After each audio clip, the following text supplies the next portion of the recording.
Assalamualaikum warahmatullahi wabarakatuh. Halo semuanya, perkenalkan nama saya Anisha Nursilahi dengan NIM 0501231040. Nah, saya berasal dari Fakultas Ekonomi dan Bisnis Islam, Prodi Ekonomi Islam 6E. Nah, di sini saya akan menjawab pertanyaan yang telah diberikan oleh Bapak Muhammad Nabil Ulwan, MBA, dengan mata kuliah evaluasi proyek. Nah, untuk penjelasan lebih lanjut, mari simak video berikut ini.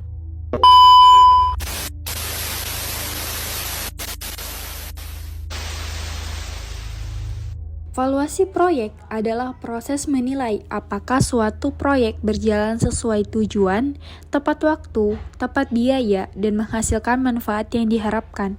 Evaluasi juga membantu melihat kekuatan, kelemahan, kendala, dan peluang perbaikan dalam proyek. Dalam manajemen proyek, evaluasi penting karena menjadi dasar untuk mengambil keputusan yang lebih baik. Selanjutnya, ada pada peran evaluasi, terbagi pada 3 tahap, yaitu yang pertama, pra-pelaksanaan. Pada tahap ini, evaluasi dilakukan sebelum proyek dimulai untuk melihat apakah proyek layak dijalankan. Misalnya, dicek terlebih dahulu tujuan proyek, anggaran, resiko, dan kesiapan tim. Dengan begitu, kita bisa mencegah proyek yang tidak realistis sejak awal. Yang kedua, pelaksanaan. Pada tahap ini, evaluasi dilakukan saat proyek berlangsung untuk memantau jadwal, biaya, dan kualitas pekerjaan. Jika ada masalah, tim bisa segera memperbaiki sebelum menjadi lebih besar. Contohnya, kalau proyek pembangunan terlambat karena bahan material, maka solusinya bisa segera dicari. Yang ketiga, ada pada pasca pelaksanaan. Pada tahap ini, evaluasi dilakukan setelah proyek selesai untuk melihat apakah hasilnya sesuai target awal. Tahap ini juga berguna untuk mengambil pelajaran agar proyek berikutnya bisa lebih baik.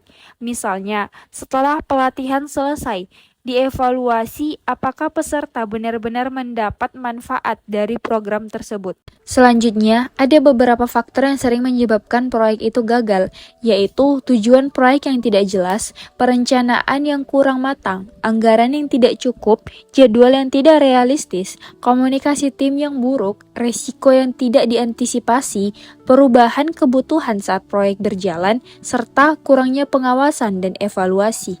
Adapun contoh sederhana dari kegagalan proyek yaitu sebuah proyek pembangunan sekolah yang gagal selesai tepat waktu karena dana yang terlambat cair dan koordinasi antara kontraktor, pemerintah, dan tim proyek yang buruk. Akibatnya, pekerjaan terhenti, biaya membengkak, dan target proyek yang tidak tercapai. Contoh ini menunjukkan bahwa kegagalan proyek sering terjadi bukan karena satu sebab, tetapi gabungan beberapa masalah. Menurut saya, dalam evaluasi, aspek yang paling penting untuk diprioritaskan adalah ketercapaian tujuan proyek. Alasannya, tujuan adalah pusat dari seluruh kegiatan proyek. Kalau proyek selesai tetapi tidak mencapai tujuan, maka proyek itu tetap dianggap kurang berhasil. Nah, dari tujuan ini, kita bisa menilai apakah biaya, waktu, kualitas, dan manfaat proyek sudah sesuai atau belum. Nah, jadi fokus pada tujuan akan membantu menentukan apakah proyek benar-benar berhasil atau hanya selesai secara administratif.